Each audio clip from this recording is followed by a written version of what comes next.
Bismillahirrahmanirrahim. Assalamualaikum warahmatullahi wabarakatuh. Waalaikumsalam warahmatullahi wabarakatuh. Alhamdulillahi rabbil alamin wa bihi nasta'inu ala umur dunya waddin.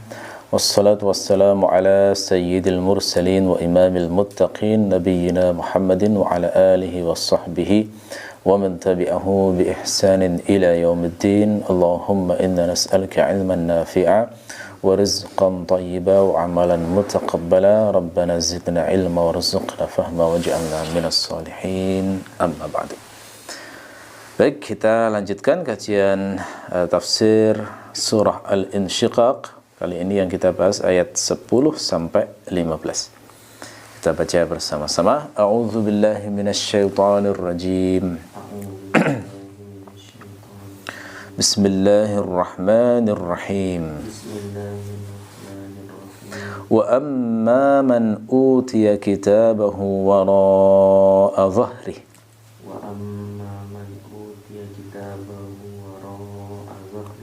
fasawfa yad'u thuburan wa yasla sa'ira innahu kana fi ahlihi masrura innahu dhanna an lan yahur bala inna rabbahu kana bihi basira. Ya. Setelah sebelumnya Allah menerangkan bagaimana nasib ashabul yamin, orang-orang yang oleh Allah diberi kitab dari tangan kanannya, maka di sini muqabalahnya, bandingannya, itu Allah menjelaskan bagaimana nasib orang-orang yang celaka. Wa amma man utiya kitabahu wara'a dhahri. Wa amma adapun man di sini isim mausul, kadang diterjemahkan orang, bisa juga diterjemahkan yang. Yang jelas di sini yang dimaksud man di sini adalah al-kafir, orang yang kafir. Wa amma man utiya dari kata ata bermakna memberi. Nah, ata itu fi'il muta'addi yang maf'ulnya bisa dua, ya. Utiya itu diberi, kitabahu kitabnya, maksudnya di sini adalah catatan amalnya. Wara'a dhahri, wara'a bermakna belakang. Dhahrun bermakna punggung. Jadi dhahrihi adalah punggungnya. Adapun orang yang diberi catatan amalnya dari belakang punggungnya, nah, terjemahan harfiahnya begitu, ya. Nah, ini bagaimana gambarannya? Gambarannya kalau dalam tafsir Al-Jalalain itu diterangkan orang kafir itu di akhirat nanti tangan kanannya itu dibelenggu ke leher. Jadi maghlulatan ila unuqih, gitu ya. Jadi tangan itu dibelenggu ke leher yang kanan, sehingga tangan kirinya ini yang akan menerima catatan amal, sehingga ngambilnya itu dari belakang begini. Itu maksud dari utiya kitabahu wara'a dhahrihi, ya. Sebagian mufassir memberikan gambaran yang lebih mengerikan.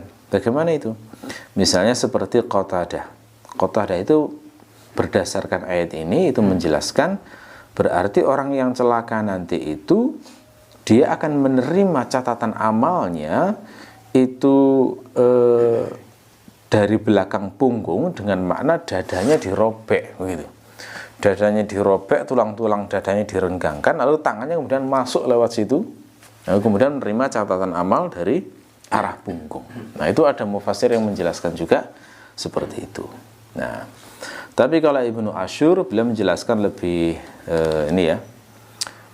lebih sederhana, mungkin lebih kita katakan berusaha mengkompromikan dengan ayat-ayat yang lain. Beliau menjelaskan bahwa maksud menerima kitab dari belakang punggung itu ya dari tangan kiri sebenarnya. Maksudnya adalah dari tangan kiri. Bagaimana logikanya? Jadi situasinya adalah orang yang celaka ini sangat dimarahi sangat dihinakan, sehingga cara memberikan catatan amal itu tidak diberikan berhadapan-hadapan. Jadi kalau orang masih dihormati itu kan masih berhadapan-hadapan kalau ngasih sesuatu. Nah ini saking dimarahinya, saking dihinakannya, saking dibencinya, sampai pemberian pun itu nggak mau melihat wajahnya. Jadi tidak dilihat wajahnya, tidak diizinkan melihat wajah yang memberinya, sehingga diberikan ke arah punggung. Lalu kemudian ngambilnya dengan tangan kiri ke belakang, gitu ya. Jadi ini gambaran betapa dimarahi, gambaran betapa dihinakan, sehingga mengambil dengan tangan kirinya ke arah belakang punggung. Nah ini penjelasan dari Ibnu Ashur dalam kitab At-Tahrir wa Tanwir. Nah bagaimana nasib orang yang diberi catatan amal dari belakang punggungnya ini? Nah ini jawab ammanya adalah fasaufa yad'u subura. Jadi amma itu ada makna syarat ya. Amma di situ ada makna syarat, maka harus ada jawab syaratnya. Jawab syaratnya adalah ayat fasaufa yad'u subura. Ya. Fa-nya itu yang menunjukkan jawab syarat. Saufa bermakna akan, yad'u di sini bermakna yunadi, menyeru atau berteriak, atau konteksnya seperti kayak meratap gitu ya. Nah, kapan dia akan berteriak atau berseru semacam ini? Nah, jawabannya adalah dia berteriak atau berseru semacam ini pada saat dia sudah mulai melihat catatan amalnya itu. Ya, ketika dia sudah menerima, kemudian dilihat, dibaca, maka dia akan yad'u, dia akan berseru. Apa yang diserukan itu? Subura. Subura, apa itu makna subura? Subur itu bermakna al-halak, kebinasaan. Ya, kebinasaan atau dalam kondisi yang sangat buruk lah. Jadi kalau bahasa kita kira-kira aduh mati aku. Itu ya kira-kira. Subura itu kayak gitu. Fasaufa yad'u subura. Dari orang yang menerima catatan dari tangan kirinya atau belakang punggungnya itu nanti begitu tahu isi catatan amalnya, maka dia akan berteriak yang memberi kesan binasa. Fasaufa yad'u subura. Waduh, mati aku, tewas aku. Gitu ya. Makanya di dalam tafsir itu penjelasannya fasaufa yad'u subura itu dia akan mengucapkan ya wailah. Ya, wail itu kan bermakna celaka, binasa. Ya wailah, aduh mati aku, kira-kira begitu ya. Nah, di kitab At-Tahrir wa Tanwir itu dijelaskan ungkapan ini mengandung makna tahassur. Tahassur itu apa? Tahassur itu penyesalan yang amat sangat. Jadi menyesal tapi yang levelnya amat sangat. Kenapa? Karena itu jenis penyesalan yang tidak mungkin dikoreksi kan. Kita di dunia ini kalau melakukan kesalahan kemudian menyesal, masih ada potensi untuk mengoreksi atau memperbaiki. Tapi kalau sudah di akhirat, maka tidak mungkin mengoreksi, tidak mungkin memperbaiki, karena Allah memang tidak akan mengembalikan seseorang ke dalam dunia. Malah diceritakan di Al-Quran itu beberapa orang yang sangat menyesal kemudian minta supaya Allah itu mengembalikan di dunia supaya bisa beriman, itu ditolak mentah-mentah. Nah, makanya disebut di sini ada unsur tahassur. Malahan ada hadis Nabi yang mengatakan bahwa semua orang di akhirat nanti menyesal, baik maupun buruk itu ya menyesal semuanya memang. Ya, kenapa kok orang buruk menyesal? Sudah jelas penyebabnya ya. Orang menyesal karena selama di dunia berbuat maksiat, tidak beriman, tidak beramal soleh. Orang baik pun itu menyesal. Menyesalnya kenapa? Orang baik menyesal karena dia merasa di dunia dulu itu sebenarnya bisa berbuat lebih baik lagi, tapi dia tidak melakukannya. Makanya disebut yaumal hasrah, hari penyesalan. Hari kiamat itu disebut yaumal hasrah. Jadi kata-kata fasaufa yad'u subura itu ada unsur tahassur, penyesalan yang amat dalam, penyesalan yang amat sangat, sekaligus ada unsur tawajju'. Tawajju' itu merasa sangat sedihnya luar biasa sampai sakit. Ya, orang itu kalau sedih banget itu kan dadanya benar-benar terasa sakit itu. Nah, itu tawajju' itu kayak gitu kira-kira. Perihnya itu sampai kayak terasa fisik gitu ya. Itu kalau orang sedihnya luar biasa, ya. Wa yasla sa'ira. Nah, jadi berikutnya, orang-orang yang mendapatkan catatan amal dari belakang punggungnya itu, selain dia akan berteriak atau berseru suburo tadi, maka dia akan wayasla sa'ira. Apa makna yasla? Yasla itu dari kata swat lam ya, gitu ya. Itu makna asalnya bermakna masadhu an-nar. Jadi disentuh oleh api. Nah, itu makna bahasanya semacam itu. Jadi makna yasla itu berarti masuk dan merasakan api. Wa yasla sa'ira. Aslinya sebenarnya wa yasla bisair. Aslinya begitu. Wa yasla bisair. Jadi ada tambahan harf jar ba sebenarnya. Karena yasla sendiri itu sudah bermakna disentuh oleh api sebenarnya. Ya, kemudian ketika ada kata sa'ir, maka para ulama menjelaskan ini sebenarnya ada baknya, tapi kemudian dibuang, lalu kemudian sebagai penggantinya dimansubkan. Nah, itu namanya mansub binaz'il khafid istilahnya. Dinasobkan dengan cara membuang harf yang memajrurkan. Ya. Wa yasla sa'ir. Sa'ir sudah sering kita bahas. Ini maksud adalah an-nar syadidah, api yang amat panas. Yang dimaksud di sini adalah neraka. Ya. Jadi sampai di sini sudah bisa kita simpulkan ya, bahwa kalau seorang hamba di akhirat itu diberi catatan amalnya dari belakang punggungnya, maka dia sudah bisa memprediksikan nasibnya secara pasti dia akan masuk neraka. Ya, karena di sini ada kata wa yasla sa'ira. Jadi pasti masuk neraka. Jadi orang itu tidak harus dihisap detail. Sebelum dihisap detail pun sudah bisa memprediksikan nasibnya. Kalau diberi catatan amal dari tangan kiri atau dari belakang punggungnya tadi, maka secara pasti dia akan masuk neraka, termasuk golongan orang yang celaka. Kemudian Allah menjelaskan alasan mengapa dia kok celaka, mengapa dia kok mendapatkan catatan amal dari tangan sebelah kiri atau belakang punggung. Ya, dikatakan ayat berikutnya, innahu kana fi ahlihi masrura. Nah, kata innahu ini mengandung makna ta'lil. Ya, ta'lil itu penjelasan alasan. Jadi seakan-akan ada pertanyaan, kenapa kok orang ini mendapatkan catatan dari belakang punggungnya? Kenapa dia kok masuk neraka? Jawabannya adalah innahu kana fi ahlihi masrur. Jawabannya adalah karena dia, gitu ya. Jadi kata-kata inna itu sering kali dipakai dalam ayat maupun hadis yang menunjukkan ta'lil, alasan, penjelasan dari alasan penjelasan dari kondisi yang diterangkan sebelumnya. Sesungguhnya dia itu fi ahlihi, di tengah-tengah keluarganya. Asyirah apa? Jadi ahlun itu sudah kita bahas sebelumnya ya. Makna ahlun adalah asyirah, kerabat, keluarga.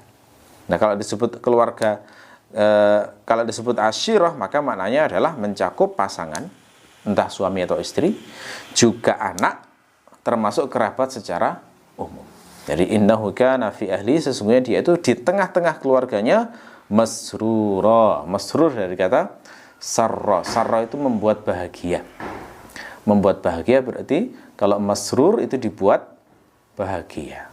Nah, jadi dia itu di tengah-tengah keluarganya itu bahagia. Nah, ini termasuk ayat yang mengerikan tentang kebahagiaan. Kenapa kok dikatakan mengerikan? Karena di sini ternyata berbahagia di tengah-tengah keluarga itu malah dijadikan ciri dari orang yang celaka. Ini kan seakan-akan memberi ajaran kepada kita bahwa salah orang kalau menjadikan bahagia keluarga itu sebagai visi berkeluarga. Itu keliru. Karena di Quran di sini dikatakan malah menjadi cirinya orang yang celaka itu. Ya, innahu kana fi ahlihi masrura. Memang kalau kita bicara rumah tangga muslim, seharusnya visinya itu bukan mencari bahagia. Kebanyakan orang-orang hari ini itu kan kalau berumah tangga yang dicari bahagia berumah tangga. Ya, sehingga rumah tangga itu dianggap sukses kalau rumah tangganya bahagia. Dianggap gagal kalau rumah tangganya mengandung penderitaan, kan begitu. Lalu kemudian mengukur segala sesuatu, ujian apapun itu intinya pokoknya mana yang merealisasikan bahagia, maka itulah yang akan diikuti, dan mana yang paling menjauhkan dari bahagia, maka itu yang akan dijauhi. Ketika ada masalah dengan pasangannya, lalu kemudian memutuskan cerai, standarnya adalah bahagia dan tidak ini. Itu yang sering saya amati semacam itu.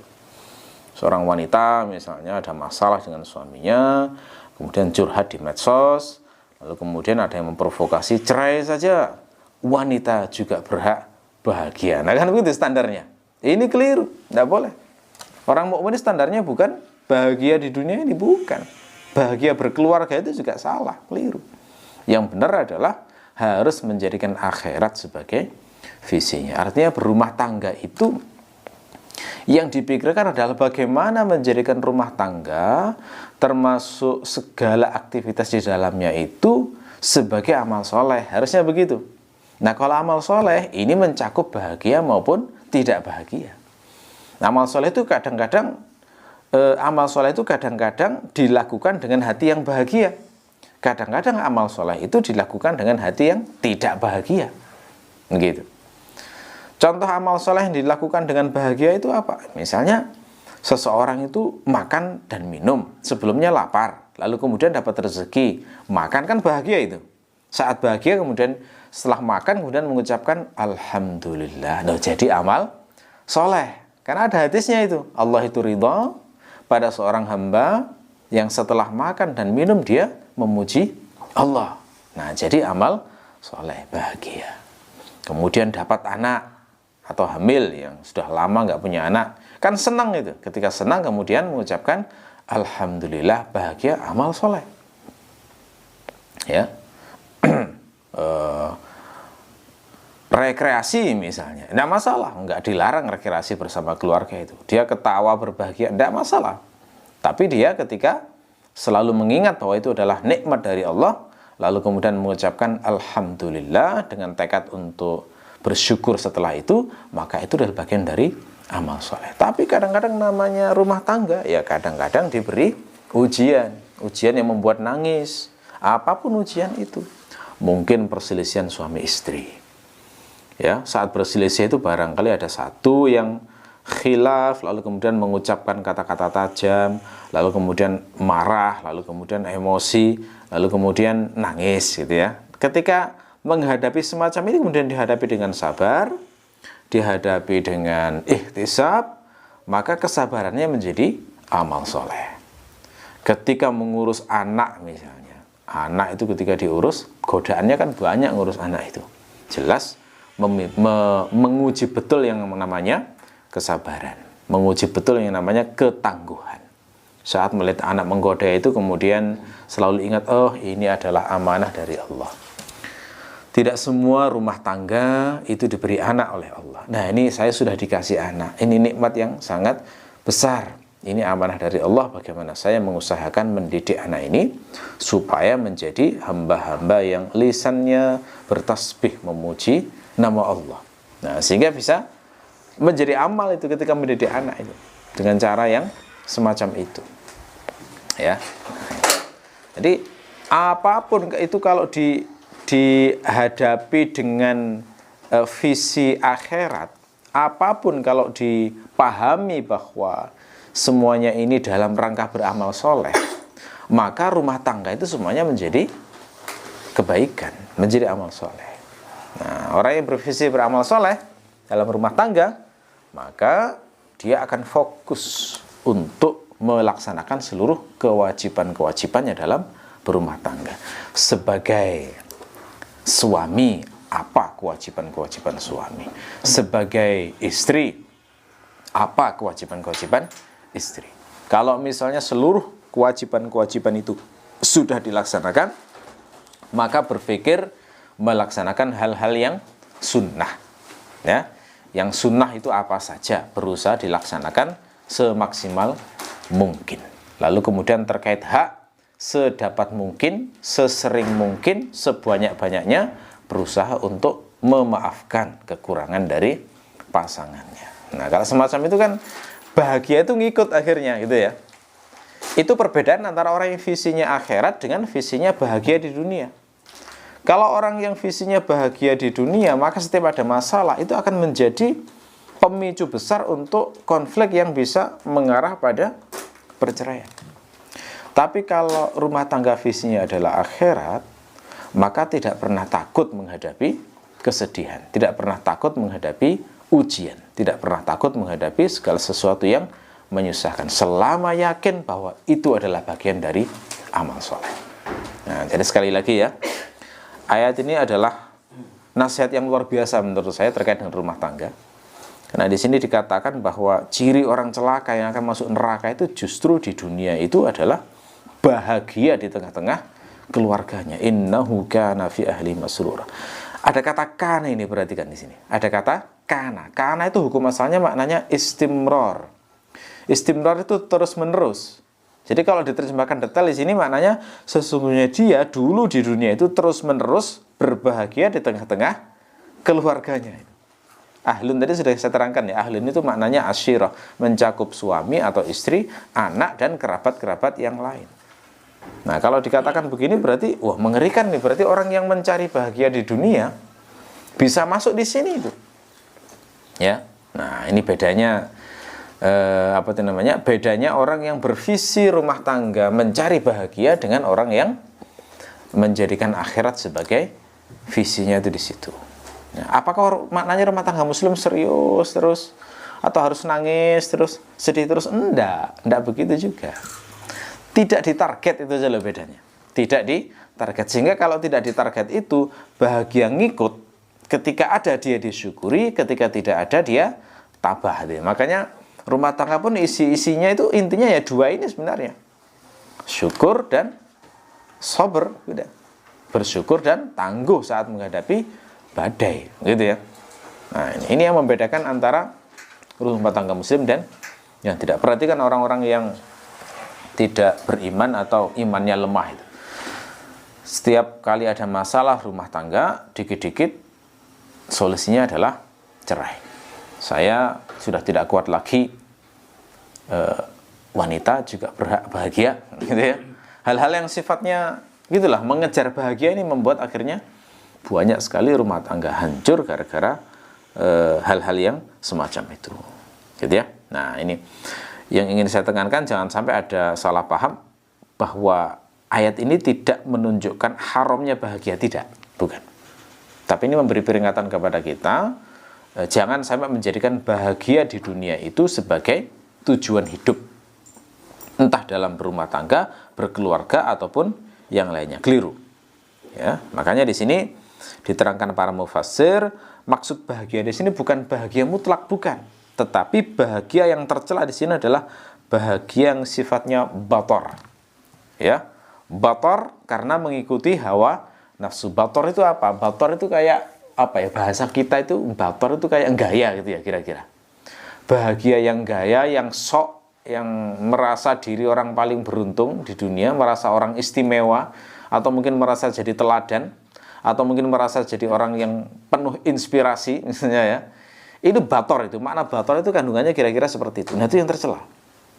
Nah, orang mukmin kan nggak boleh semacam itu. Orang mukmin itu betul berharap supaya menjadi panutan bagi orang beriman, ya. Tetapi tidak merasa dirinya adalah orang yang layak untuk, tidak merasa dirinya sebagai orang terbaik maksudnya. Jadi dia berusaha baik, tapi tidak berani memastikan diri sebagai orang yang terbaik. Makanya orang kalau punya sifat kayak begini, dinasehati ya menerima, gitu ya. Tapi kalau sudah meyakini bahwa dirinya itu baik, itu wah, dia akan menjadi orang yang sombong, susah dinasehati, bahwa citra diri itu persoalan yang paling penting dalam hidup. Itu akhirnya jadinya. Na'udzubillah min dzalik. Itu masrur yang sifatnya bator yang tercela di sini. Nah, kayak gini biasanya ngikuti hawa nafsu, ya. Nah, biasanya kegembiraan yang sifatnya kayak begini itu cirinya adalah saat bergembira itu tidak terlintas dalam pikirannya sama sekali tentang akhirat saat bersenang-senang. Nah, ini bedanya dengan orang yang beriman. Sekarang sudah bisa terbedakan ya, masrur yang tercela dan yang tidak. Masrur yang tercela adalah pada saat bersenang-senang benar-benar ghaflah, benar-benar lalai, nikmat semata-mata menikmati.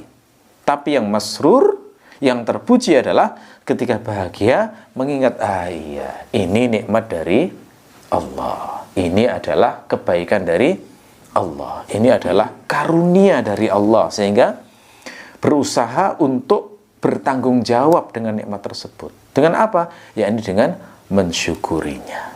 Jadi setelah dapat nikmat selalu ingat, alhamdulillah, ayo sama-sama memuji Allah, berterima kasih atas nikmat ini. Nah, itu berarti nggak masuk masrur yang tercela ini. Berarti tidak masuk bator. Tapi kalau sudah begitu bahagia itu lalai, nggak ingat akhirat, nggak ngerti tanggung jawabnya, tidak ada agenda untuk mensyukuri Allah, tidak ada agenda untuk melakukan amal soleh sebagai bentuk rasa terima kasih pada Allah sesudah itu, maka itulah masrur yang menjadi ciri orang-orang yang celaka.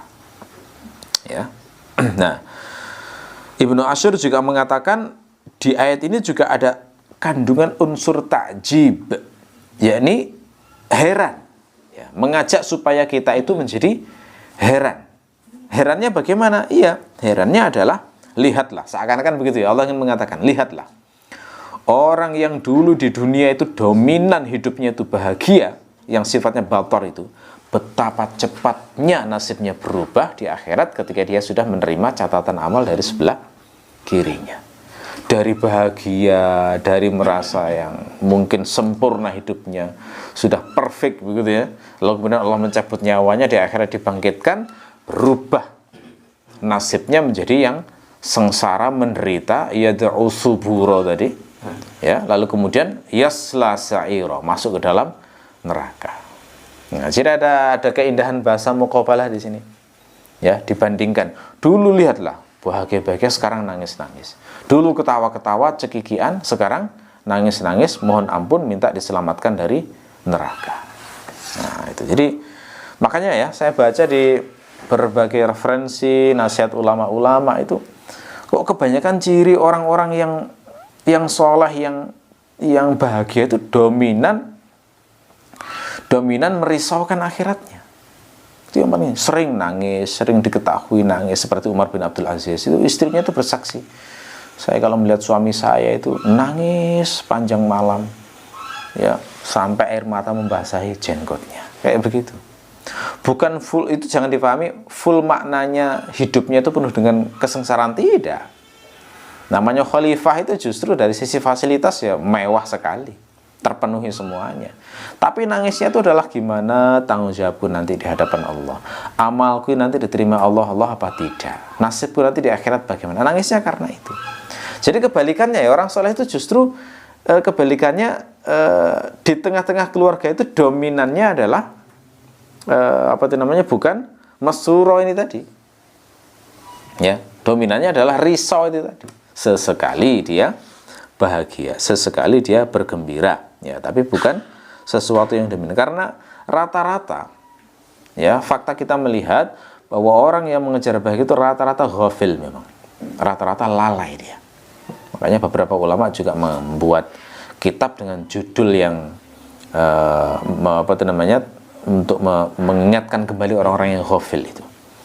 Abu Al-Laits As-Samarqandi misalnya mengarang kitab judulnya Tanbihul Ghafilin, mengingatkan kembali orang-orang yang lalai. Karena faktanya memang ya, kebanyakan orang ketika sudah larut urusan duniawi, maka dia menjadi lalai.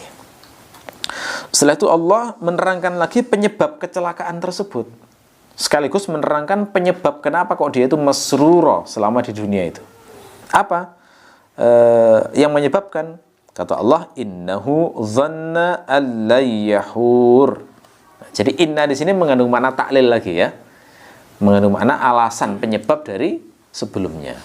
Jadi ada taklilnya ini, bahkan menggabung dua hal. Pertama adalah menjelaskan dua alasan kenapa kok catatan amalnya sampai dikasih dari sebelah kirinya, belakang punggungnya.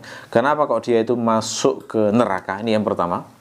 Terus taklil yang kedua adalah penjelasan kenapa kok dia itu kana fi ahlihi masruro. Kenapa kok bahagia di tengah-tengah keluarganya? Ternyata di sini diterangkan penyebabnya adalah karena dia tidak beriman pada hari akhir. Intinya begitu, tidak beriman pada hari kebangkitan.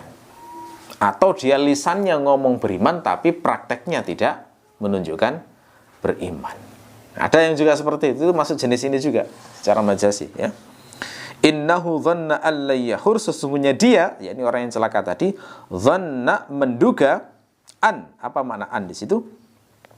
An itu adalah bentuk mukhaffafah dari anna, bentuk diringankan dari anna. Jadi perkiraannya sebenarnya innahu dhanna annahu lan yahura, begitu. Sesungguhnya dia menduga bahwasanya, nah, terjemahnya gitu ya, bahwasanya dia itu lan yahur, lan itu tidak akan.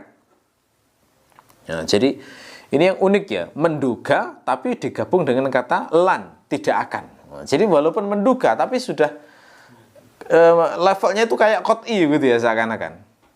Nah, jadi sudah menduga seakan, tidak akan apa? Tidak akan yahur. Apa makna yahur? Hara, yahur dari kata hara, maknanya roja'a, yakni kembali. Nah, secara bahasa makna asal dari kata hara yahur itu adalah raja'a ilal makanil ladzi kana fihi, kembali ke tempat yang sebelumnya dia di sana. Itu makna bahasanya. Lalu kemudian dipakai makna majazi sehingga bermakna ar-ruju' ila halatin kana fiha ba'da an faraqaha, kembali pada kondisi yang sebelumnya dia berada di sana setelah sebelumnya meninggalkannya. Nah, ini ya, penjelasan para mufassir yang dimaksud adalah orang tersebut akan dibangkitkan Allah di akhirat. Kembali kepada Allah itu maksudnya akan dibangkitkan untuk dihisab, untuk ditanyai seluruh amal perbuatannya selama di dunia. Ya, jadi dhanna an la yakhur itu dia tidak meyakini bahwa dia akan kembali kepada Allah untuk dibangkitkan, untuk dihisab kembali dan ditanyai seluruh perbuatannya. Nah, kalau ada orang berkeluarga dengan deskripsi kayak begini, jelas celaka itu sudah. Dia berkeluarga tapi tidak pernah mengingat nanti akan dihisab. Itu nanti dampaknya memang akan, kalau bahagianya bahagia yang bator tadi itu. Ya, sehingga visi-visinya ketika menyelenggarakan keluarga pun juga tidak pernah terlintas dalam pikirannya bahwa nanti saya akan mati, saya akan dibangkitkan, saya nanti akan dihisab oleh Allah. Tidak ada sama sekali pikiran-pikiran semacam itu. Nah, orang-orang ateis itu seperti itu persis cara berkeluarganya, ya kan? Orang yang nggak percaya Tuhan itu pasti cara berkeluarganya adalah kalau dia berbahagia, bahagia yang sifatnya batar. Jadi tidak mengingat Al-Quran sama sekali. Dan orang mukmin pun juga barangkali sesekali punya sifat yang semacam itu. Nah, ini yang harus diperjuangkan untuk dihilangkan, ya, diperjuangkan supaya mencapai kondisi yang terbaik seperti yang dicontohkan oleh orang-orang soleh di masa lalu. Lalu kemudian Allah membantah, bala inna rabbahu kana bihi basira. Makna bala itu hukum asalnya adalah ibtalun nafyi, untuk membatalkan penafian. Ya. Jadi kalau dikatakan membatalkan penafian itu berarti terjemahnya kira-kira tidak begitu, kira-kira begitu ya. Tidak demikian. Yang benar adalah sebaliknya. Nah, seakan-akan begitu. Ya. Nah, biasanya kata bala itu yang paling umum sering dipakai setelah istifham pada kalimat yang dinafikan. Misalnya seperti kata alastu birabbikum. Ya, alastu birabbikum itu kan ada istifham ya. Ada a yang bermakna apakah, lastu itu kan nafi, makna nafi. Karena lastu itu maknanya aku bukan. Ya. Lastu birabbikum berarti aku bukan Tuhan kalian. Alastu birabbikum berarti apakah aku bukan Tuhan kalian, begitu. Itu makna alastu birabbikum. Jawabannya adalah bala, berarti membatalkan penafian itu. Sehingga terjemahnya tidak demikian, justru sebaliknya. Nah, itu kira-kira maknanya begitu. Ya. Jadi hukum asalnya banyak dipakai pada kasus istifham yang digabung dengan kalimat yang dinafikan. Tapi enggak selalu begitu ya. Jadi kadang-kadang bala itu dipakai pada kalimat yang tidak ada istifhamnya. Misalnya di surat At-Taghabun, za'amal ladzina kafaru alla yub'atsu. Orang-orang kafir itu mengklaim bahwa mereka tidak akan dibangkitkan. Terus Allah mengajari Nabi Muhammad, qul bala, katakanlah tidak demikian, justru sebaliknya. Nah, kira-kira begitu ya. Jadi itu makna bala itu ibtalu an-nafyi. Jadi ketika di sini dikatakan bala, berarti itu membatalkan penafian sebelumnya. Ketika mereka meyakini, menduga bahwa mereka tidak akan dibangkitkan, maka dibantah. Bala, tidak demikian. Justru sebaliknya, kalian pasti akan dibangkitkan. Nah, itu makna yang dikandung pada kata bala. Terus diterangkan, kenapa demikian? Nah, innanya mengandung makna ta'lil lagi. Inna rabbahu kana bihi basira. Sesungguhnya Tuhannya itu terhadap dia, bihi, hinya itu kembali ke orang yang celaka tadi ya, man utiya kitabahu itu. Basira, basir itu dari kata basura. Apa makna basura?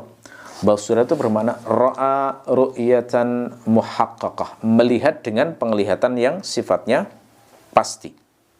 Jadi melihat dengan penglihatan yang sifatnya pasti, artinya nggak ada kesamaran. Itu makna basura itu. Ya, jadi basura itu lebih kuat daripada nadhara. Nadhara saja itu melihat mungkin agak samar, tapi kalau basura itu pasti penglihatannya. Ya, tidak ada kesamaran sedikit pun. Nah, ini makna bahasanya. Kemudian secara majasi dipakai untuk makna al-ilmu tam bisyai', pengetahuan yang sempurna terhadap sesuatu. Jadi kalau orang dikatakan basir, itu maknanya berarti dia menguasai betul terhadap sesuatu itu. Ya, jadi kalau misalnya dalam kalimat Arab itu ada kata-kata innahu basirun bil lughatil arabiyyah misalnya. Itu maknanya dia itu sangat menguasai betul ilmu bahasa Arab. Nah, ketika Allah dikatakan Allah itu basirun bil ibad, berarti Allah itu punya pengetahuan sempurna, tahu betul terhadap seorang hamba. Ya, jadi itu makna basir ya. Sehingga di sini kalau dikatakan kana bihi basira, Allah itu punya pengetahuan yang sangat sempurna terhadap seorang hamba, yakni bahwa dia nanti itu setelah mati akan dibangkitkan dan dihisab, sementara hamba tidak tahu terhadap pengetahuan tersebut. Nah, jadi itu makna kata bala inna rabbahu kana bihi basira. Baik. Itu yang bisa kita sampaikan dalam tafsir kali ini. Mungkin sebelum diakhiri ada yang mau bertanya, silakan kalau ada.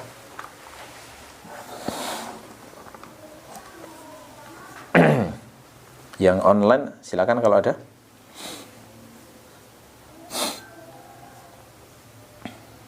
Tidak ada. Baik.